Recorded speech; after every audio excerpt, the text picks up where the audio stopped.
going on here. I better write to one of the experts on this, which is the Directed Energy Directorate at Kirtland Air Force Base in the USA.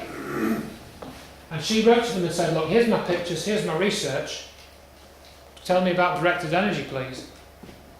And Rich Garcia wrote back and said, you report phenomena that we cannot explain here. This is in relation to the study of the World Trade Center evidence. Either because we don't have enough data or because the phenomena are not within our area of expertise. Kirtland AFB did not say, what are you talking about this for? Al-Qaeda did it, we know that. Which is odd. So they were being not entirely non-committal, but it's quite an interesting response. So what Dr. Judy Wood did was, in the USA there is a law called the Data Quality Act. NIST produced, they'd taken public money, they'd been given $16 million by Congress to do these 10,000 pages of reports, right? So they paid this $16 million to the contractors who took public money to write those reports. If, as a company, you write a report in the USA, you can be sued under the Data Quality Act if your report is found to be in error and that you don't correct it. So Dr. Judy Wood says, wrote to NIST, you must correct your report because I know it's fraudulent, it's incorrect. And she wrote to them, and she also wrote an appeal. World Trade Center report, you can see request for correction, that hers was filed on March the 16th and supplements were filed also on the same date. So she told them what she'd found in the evidence and why their 10,000 pages of reports were wrong, or parts of them were wrong.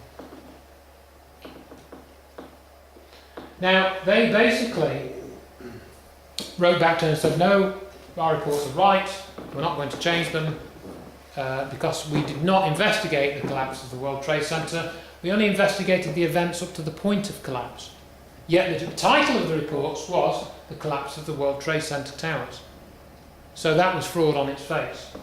So with that admission, she decided she would sue the contractors for fraud because NIST had refused to correct its reports. And so she sued the contractors for fraud in what's called a Keytown case. And that was done in April 2007. That's over 4 years ago. How many people have heard about this in this room? I wrote press releases about this. I posted it on 9/11 forums 4 years ago. September 2007, I wrote a press release, just about 4 years ago. No one in this room has heard of it. She was successful then? No. No, we didn't expect it would be successful. But the point is, this is not a conspiracy theory. You cannot go and start a court case based on a conspiracy theory. Now, you've probably heard about thermite and things like that. Well, Stephen E. Jones and his group, and Richard Gage, I think, have got involved by this time. Richard Gage didn't come onto the scene until 2007, just after Dr. Wood filed this appeal, actually. They also submitted an RFC 3 weeks after Dr. Judy Wood. In other words, they also wrote to me saying, your report is wrong, you need to correct it. However, there is a problem with their request for correction, which I shall try and illustrate. Excuse me. Just put it in that chair. Is that your request? I'm going to try and illustrate the problem to you with their RFC, because I've got a copy of their RFC and their appeal here. And that's the search thing, which I'll use in a minute. There we go. So this one, it takes a few seconds just to load up, load itself up. Oh, come on, behave yourself. So this is a copy. I appended their RFC and the appeal by Stephen E. Jones. You'll see Bob McIlvaine, Bill Doyle, Dr. Stephen Jones, Kevin Ryan, and it's Kevin Ryan, you can read that. So this was their document they sent. I'm Richard Gage, there he is. Now they talk a lot about thermite, and they talk a lot about molten metal. Well, let's just search for the word molten, shall we, in their RFC to NIST. There we go. Oh, no instances of molten metal found in their document. Let's search for, let's say, Jones, just so that I'm actually searching the text. Oh, look, Stephen Jones, there he is, mentioned on those pages. So we do a new search. Let's do a search for thermite, shall we? Because they know that thermite did it, as you probably perhaps heard on the internet.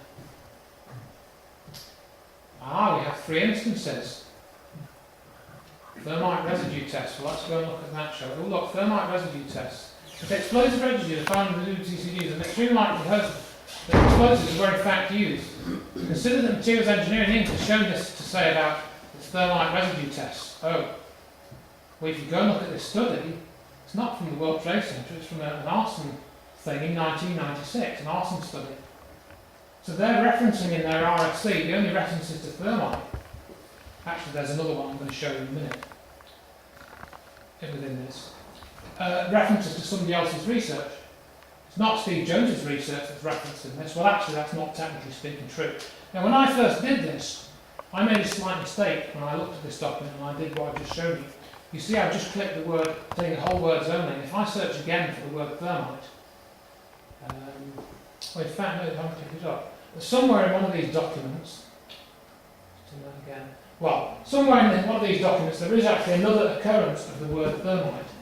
And it's in a link to Stephen E. Jones's so-called scientific paper. Now, I know I'm going into rather a lot of detail about this, but if you go onto the internet, the thing that you will most commonly come across that destroyed the World Trade Center was some variation of thermite.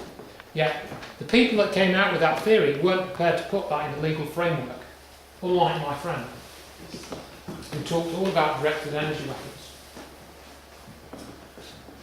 So we had a problem. Now, the court case, to answer your question, what happened to it? Well, the judge dismissed the first ruling, and in the first round-up, the judge's ruling dismissed it, and he ruled on some technicalities, but in the ruling he mentioned the JFK assassination and the moon landings, which had nothing to do with what Judy would have put in her document. It was all about the things that I've shown you, the energy effects, the holes in the buildings, the lack of building, the lack of seismic signature, and so on. That was all in that book and on the website. And in 2009 there was an appeal hearing and it was dismissed, but they dismissed it by saying they were going to ignore the law. They knew the law had changed, but they were going to ignore that law and change it. It's called the theory law, but again, I haven't got time to discuss that. So what we're looking at here, well, we've talked about energy and 9/11. Everyone thinks of 9/11 in a political paradigm, you know, Libya, Iraq, oil, you know, the terrorism, that sort of thing. What else is there in it though? Well, I've talked about energy. What we're looking at is a new technology. Actually, probably a very old one. 9/11 wasn't a new Pearl Harbor, it was a new Hiroshima. It's a new type of weapon. Hiroshima was the first time the atomic bomb was shown to the public. 9/11 was the first time that this weapon, which is based on something called the Hutchison effect, or something similar to that, I've got to be careful what I talk about here. It uses what's called free energy. Energy that comes out of the 0-point field or something like it, out of the quantum foam or whatever you want to call it. There's various names for it. Somebody knows all about this free energy, that you can get it from within the universe or however you want to describe it, and they've weaponised it already. Now, Dr. Wood catalogued all these strange phenomena, the upturned cars, the unburned paper, the strange holes in the glass where you had the holes in one frame and not another, a whole range of them. And most of these phenomena, if not all of them, she found in a completely unrelated, apparently unrelated area, and that's in the experiments of John Hutchison. John Hutchison is a Canadian researcher who's been looking at Nikola Tesla's work, and he started doing this in 1979. Okay? And this is an experiment he set up. This thing is about, I don't know, it's a couple of metres long, if that, maybe only a metre long. He was trying to reproduce this legendary thing called the Philadelphia experiment, basically by beaming this area with a combination of electric fields, magnetic fields, electrostatic fields, microwave energy, and he occasionally used a radioactive source. And he developed this tweaking technique over a period of about 20 years. So here we have this paper, and here we have these raging car fires, yet the paper is not burning. Here we have this fireman. He seems to be walking very close to this fire, isn't he? Worried his pants would come alive. We've got several instances of these are just a couple of pictures, and there's a lot more of these strange fires, and there's some video of this as well from the World Trade Center. I encourage you to go and look for these yourself, or go onto Dr. Wood's website to find them. So we've got weird fires. This is one of John Hutchison's experiments. And I've got a whole DVD about this, so if you want to have that DVD and find out about John Hutchison, I think he might be a nutcase or a faker. John Hutchison submitted an affidavit for Dr. Judy Wood's court case. In other words, he's prepared to put himself up for cross-examination about all this stuff. That's a 3-inch solid copper beam. That's a beam from the World Trade Center. This is an aluminium bar that John Hutchison has beamed with his energy beams. I know it sounds sort of very silly what I'm saying, but there's a lot more detail I don't have time to go into. I've got the information there if you want to explore it. This is a beam from the World Trade Center held by WJE, and you can see this steel is kind of all rolled up. It's like rolled up into a rolled up carpet type thing, as Dr. Wood has described it. We've got these layers peeling back. It's like metal has turned to jelly. In fact, John Hutchison calls it the jellification of metal. Oh, look at one of the other effects that John Hutchison has become famous for. Levitation. This is an experiment with a Red Bull can, as you can see, wobbling away whilst it's affected by this combination of interfering energy. It's an interference effect. We're talking about field effects. It's not a beam as such. It's interfering beams. And within this interfering beams is where you get these effects springing out. And John Hutchison notes, for example, that if he puts a Geiger counter near his experiment and he runs his equipment, the radioactive, the so-called background count, which is the cosmic ray radiation, it drops whilst he has his experiment running, and then after a time it comes back up to normal. So there is some type of nuclear effect going on, not in the conventional sense. Now people will dismiss that as a fake video, and in fact I've got a whole chapter in my book about that very thing. Flared can, flared metal, apparently burnt appearance, looks quite similar to that on the hazmat truck. Came down, I was across the street, and I picked up the camera just out of habit. And something in the back of my mind said, run. And never in 20 years of shooting in New York have I run from an assignment. But something in the back of my head just said, run. And as I hit the corner of Liberty Street, it was almost being picked up by a tornado, almost being picked up by me. It was like being picked up with the whip jump. Now it had substance. It was like night, but it had a solid feel to it. It was like gravel, hot gravel, and just picked me up and tossed me about a block. At 1 second I was running, and the next second I was airborne. And I lost my glasses, I lost my cell phone, I lost my pager, but managed to hold on to both cameras. But it threw you for a block. I was back there at Ground Zero last week and walked the area where I have a pretty good recollection of where I was and where I wound up, and it was just under a city block.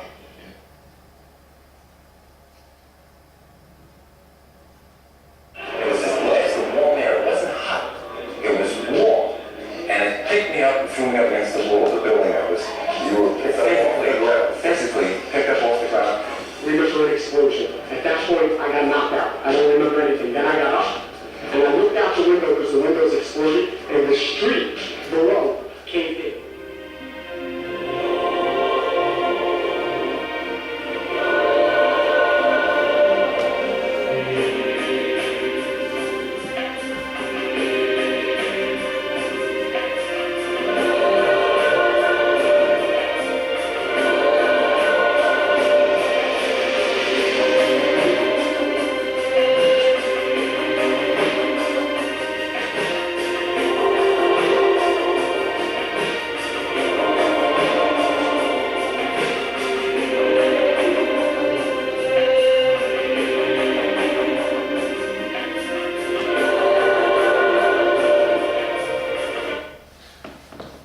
So the various other accounts of levitation as well. Again, you can go and read the witness accounts. We have, I think, at least a couple of accounts of levitation. So what's going on? Rust effects. This is what John Hutchison created in his experiments. So we have all these phenomena lining up. Skip over that part because I haven't got time. We have ongoing effects. Bankers Trust Building. You think that this is opposite the World Trade Center, on the other side of the road to where the world's financial centre was. You think, oh, well, Andrew, what there was a chunk of the World Trade Center crashed into it and did all this damage and fell down. Well, look again. This is actually bent outwards. The FEMA report for this building said there was no fire in the Bankers Trust Building, yet they had this picture in.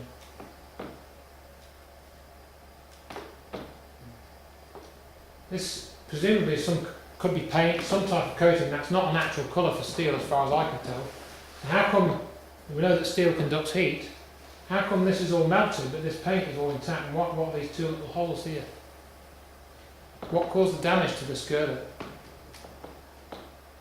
Bankers Trust, this was just after 9/11, they stripped out some of the floors and then they repaired it. Then they declared, I think soon after this repair,